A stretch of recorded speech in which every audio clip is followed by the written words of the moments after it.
She cleaned the canvas and found her own portrait, aging inside it, every touch. Took a year. Vanity has always been the charge leveled most reliably at those who fear death. Not cruelty, not greed, vanity.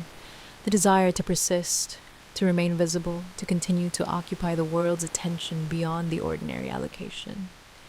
We find this comprehensible in a way we find other hungers less so, because it is a hunger most people share in some degree and have simply been socialized to suppress. The alchemist who built the canvas I want to tell you about tonight did not suppress it. He fed it. He fed it for decades. And when he arrived at the mechanism he had been working toward, a portrait that could hold him, he was thorough and patient, and he built something that would, given the right restorer at the right moment, deliver exactly what he needed. He needed a face, a contemporary face, someone current, someone living, someone whose youth and presence in the world could provide what time had, at last, denied him. Lena Brandt was 37, an art restorer with a specialty in 18th century European painting and a reputation she had spent 15 years building. She was given the canvas on a Wednesday in February by a collector who described it as possibly significant and asked her to assess it. She touched it once without gloves.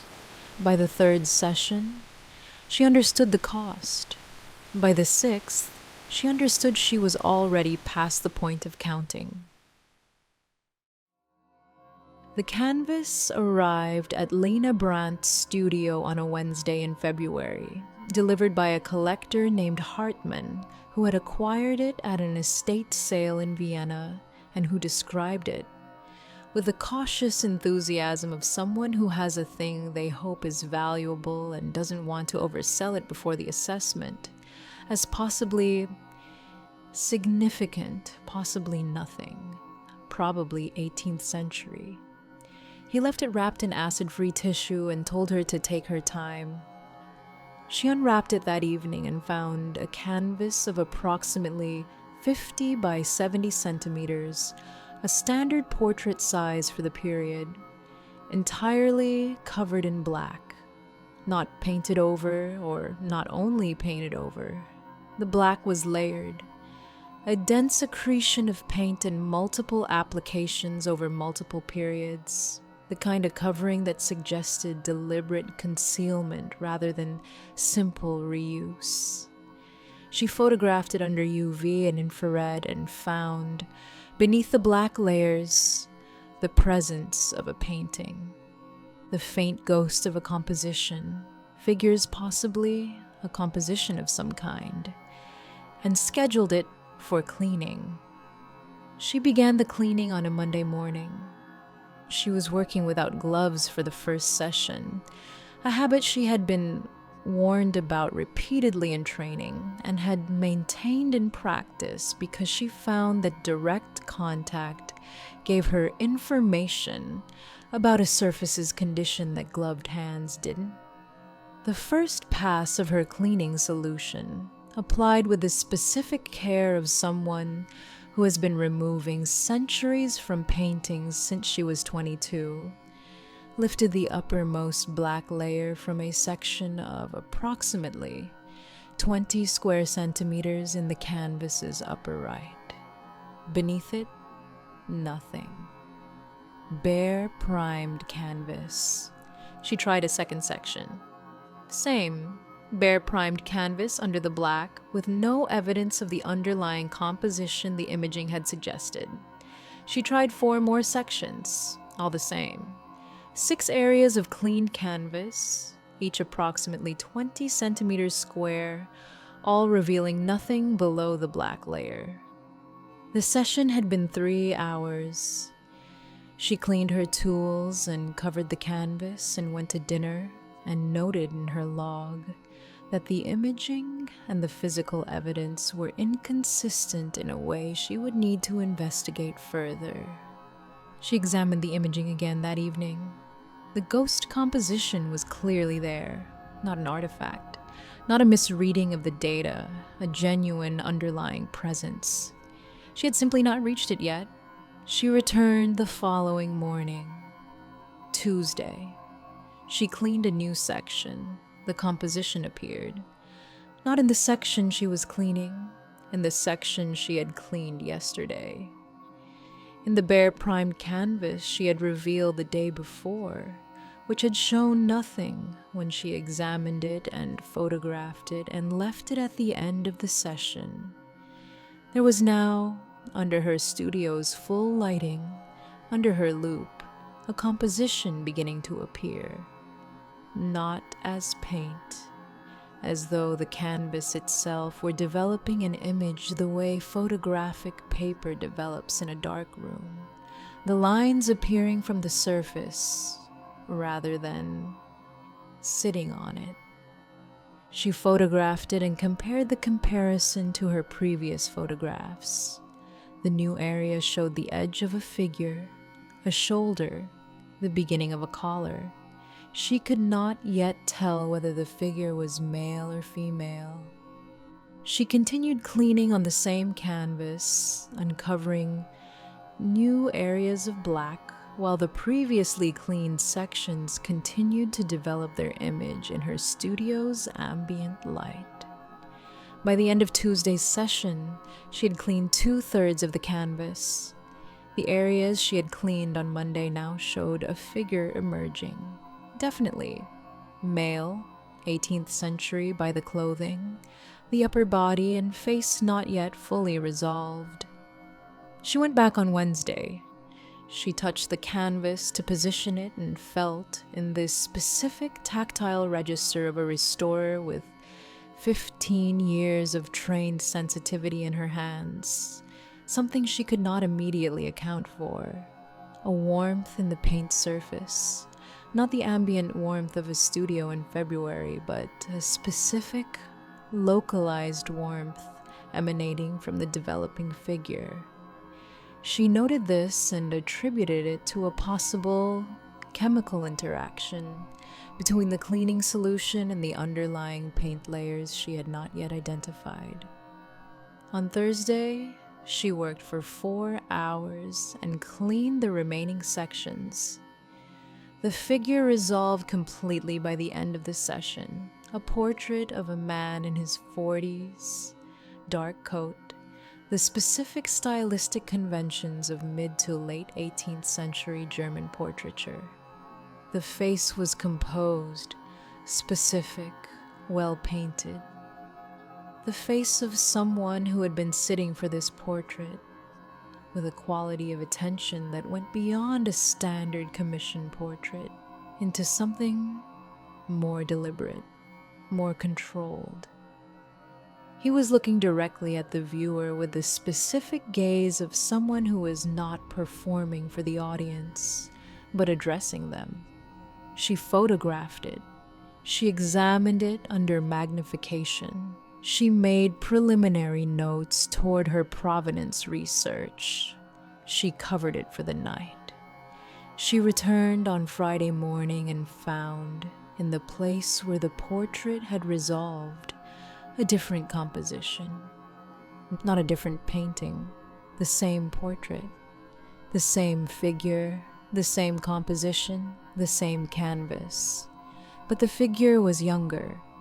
10 years younger, she estimated. The lines at the corners of the eyes less deep, the set of the jaw slightly different. The painting showed the same man at 30 rather than 40, with the specific quality of not quite the same that distinguishes a portrait of a person from a portrait of the same person a decade earlier. She stood in front of the canvas for a long time. She touched it to confirm she was not misreading the surface. The warmth was stronger.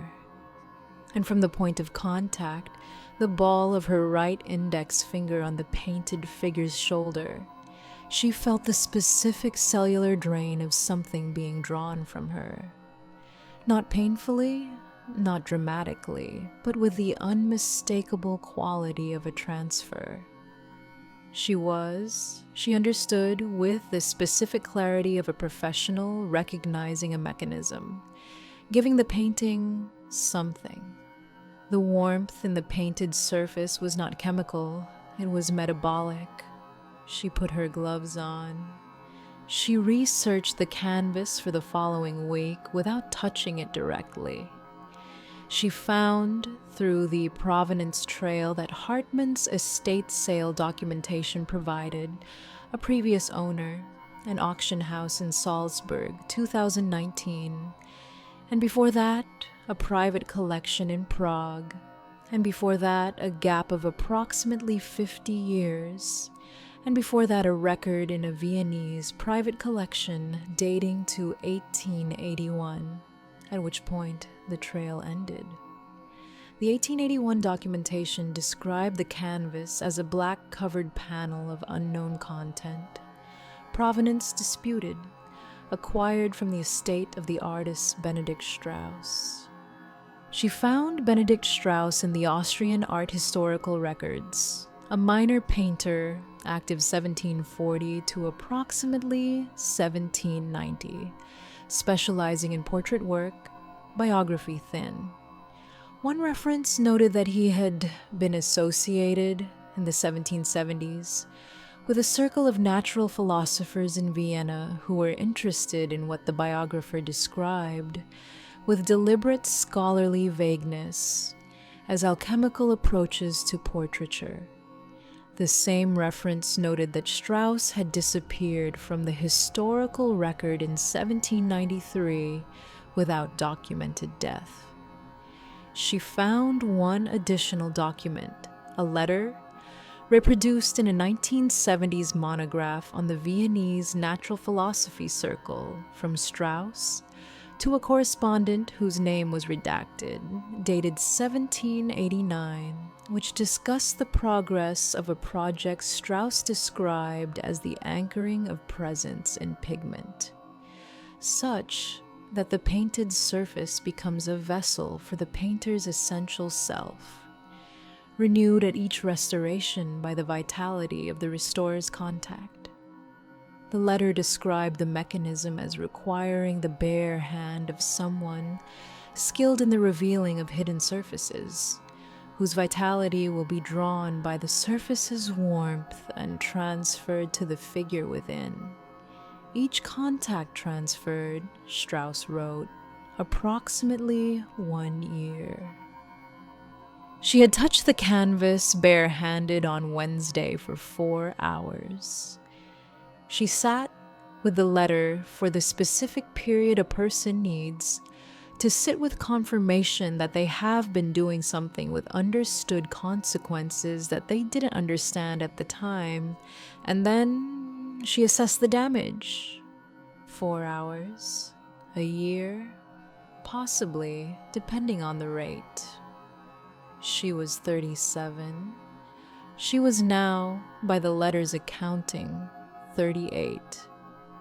She sat in her studio and looked at the covered canvas and felt, in the quality of the room's silence, the warmth emanating through the cloth covering, the specific warmth of a surface that has received what it needed and is maintaining it.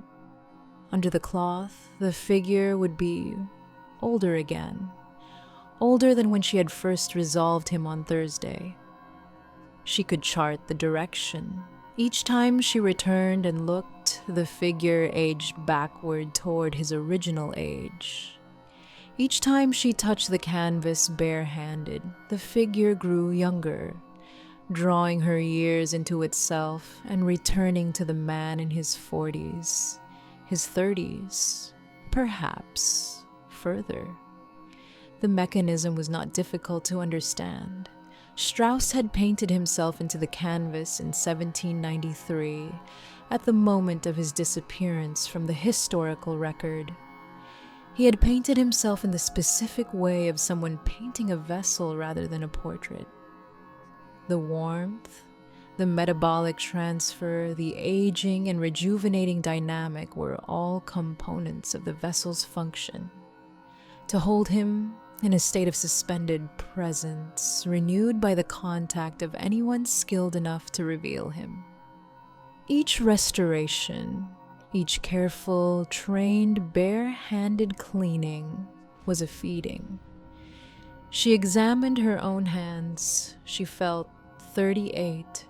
She was not certain whether this was the power of suggestion or a genuine physical perception, but she felt, in her hands especially, a slight stiffness she had not had the previous week. A slight difference in the quality of her joints' movement. Not dramatic. 1 year. She had given 1 year to a canvas that had been waiting since 1793 for someone to give it what it needed. She covered the canvas and called Hartman and told him the assessment would take longer than anticipated. She began to plan the disposal, not destruction, which required physical contact, but removal to a facility she knew of in Munich, whose collection included several objects of similar classification, where trained custodians could maintain the canvas at arm's length with the specific protocols required for sustained containment. She arranged the transport. On the morning the transport was scheduled, she went to the studio to prepare the canvas for crating. She stood in front of it. She could feel the warmth through the cloth.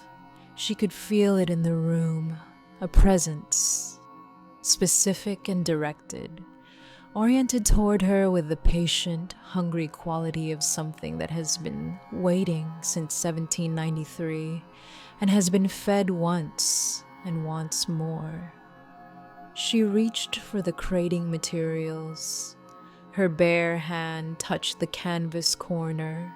She had not intended it. The cloth had shifted. She had reached for the edge of the crating foam, and her fingertips had made contact with a 2-centimeter strip of exposed canvas at the corner. For less than 3 seconds, she pulled her hand back. She felt 39. The transport went ahead.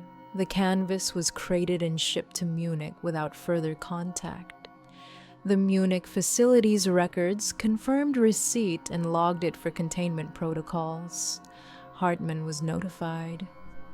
Lena Brandt wrote her assessment, the provenance trail, the Strauss attribution, the mechanism as she had established it, and filed it with the professional completeness of a woman who is very good at her job. She was 39. In the Munich facility's storage room, the crated canvas maintained its warmth in the dark. The figure inside it, Benedict Strauss, approximately 53 years old in the painting's current state, younger than he had been when the canvas went dark in 1793, renewed by 2 years of contact with a restorer's bare hands, sat in the painting with the composed, directed gaze he had given himself at the moment of the anchoring. He was looking at the viewer. He had been looking at the viewer since 1793. He had learned patience in 1793. He had nothing but patience now. The crate would be opened eventually, by someone who would assess the contents, who would be trained and careful and would begin the process of revealing what was hidden. The canvas was very warm. She put her gloves on. That is the detail that makes everything that follows specifically painful. She understood the mechanism from the warmth on the first bare-handed session, put her gloves on, and maintained gloves for the entire subsequent research week. She found the letter. She read the mechanism. She arranged containment and transport with the professional competence of someone who has identified a hazardous object and knows the correct protocol. And on the morning of transport, preparing the crating, her bare fingertips touched 2 centimeters of exposed canvas corner for less than 3 seconds. She was 37 when she started. She was 39 when the crate left. 2 years? Given to a 17th century alchemist who solved the problem of mortality by making himself a vessel that professional restorers would spend their careers revealing, because that is what restorers do. They reveal hidden surfaces. They develop patience and sensitivity and trained bare-handed contact with the specific warmth of old paint. They are, by the nature of their work, exactly the profile the canvas required. Strauss did not trap restorers. He built something that restorers would be irresistibly drawn to use correctly. That's the precise distinction. The Munich facility has protocols. The crate is in storage. No one is scheduled to open it. But facilities have turnovers. Protocols have gaps. Crates get opened for reassessment, for inventory, for the 100 ordinary reasons a collection item gets reviewed. And the canvas is very warm. It has been warm for 2 years now, renewed, waiting. Benedict Strauss has learned that patience is its own form of immortality. He is looking at the viewer. He is always looking at the viewer. Thank you for joining me tonight. My name is Ilara, and I am your whisperer. I'll be here, waiting for you next time. If this story resonated with you, leave a comment below. I want to hear your stories. Like and subscribe if you enjoyed this story and want to hear more. This has been Karma Quietly Whispers. See you soon.